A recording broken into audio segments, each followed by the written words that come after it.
Recently, there was a picture going around on social media and of this individual's social media too.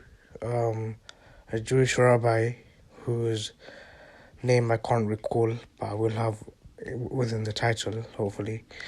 A Jewish rabbi, not only was he in Saudi Arabia and in Medina, he apparently went to the graves of Sahaba and quote unquote paid respects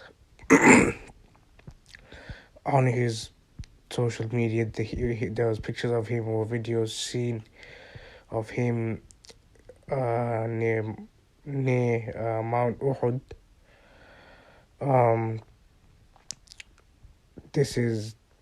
And apparently he's quote unquote the chief rabbi of Saudi Arabia.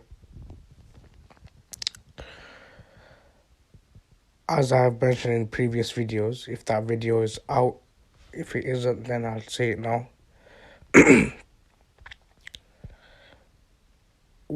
If you're not as a Muslim, if you're not concerned about what Israel and more specifically the Zionists are doing, then now it's time to be concerned. If you weren't already concerned, and I want to know why you weren't concerned before anyway. But however, they want to expand not just into Palestine, but into Syria, Lebanon, and other parts, and including Madīnāh and Mecca, known as the Hijaz. So this is not surprising, and we know how it goes now. Like, they've done this in Masjid al-Aqsa, they'll do everywhere else. First they will just say, oh, you have to let us in. Or then you just have to let us do our own prayers. And then it'll be, oh, now you have to let us have a dedicated space within the masjid.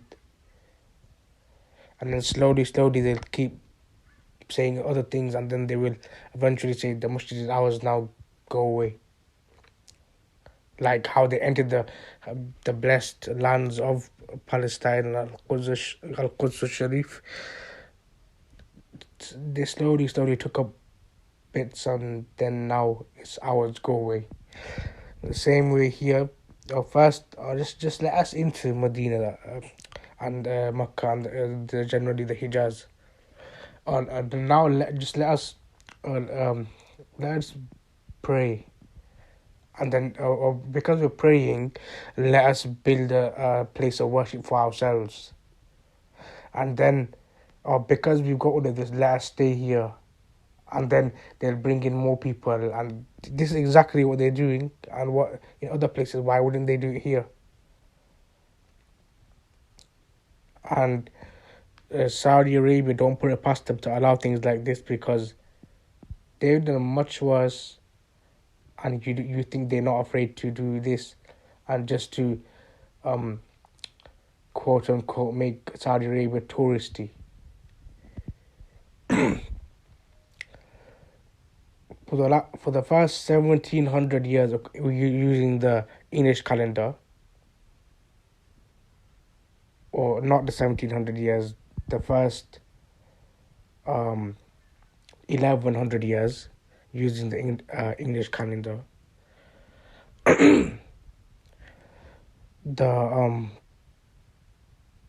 whatever the maths is, but I'm trying to say before the 1700s,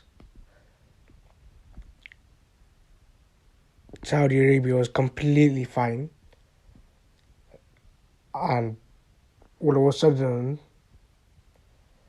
you're living in a time where you have much better things than the some people from the 1700s had in terms of material things. They had much more spirituality and wisdom than you could ever have. You have technology, you have technology helping you, amongst other things. But somehow they were fine without technology, and Saudi Arabia was fine. But with technology, you can't even do half of what they're doing, and so you result to giving away your religion. Okay, I'm gonna end it here. But after this video, inshallah, I would post a video of Sheikh Aswar Rashid, our shining star of the Ahl Sunnah, very academically gifted.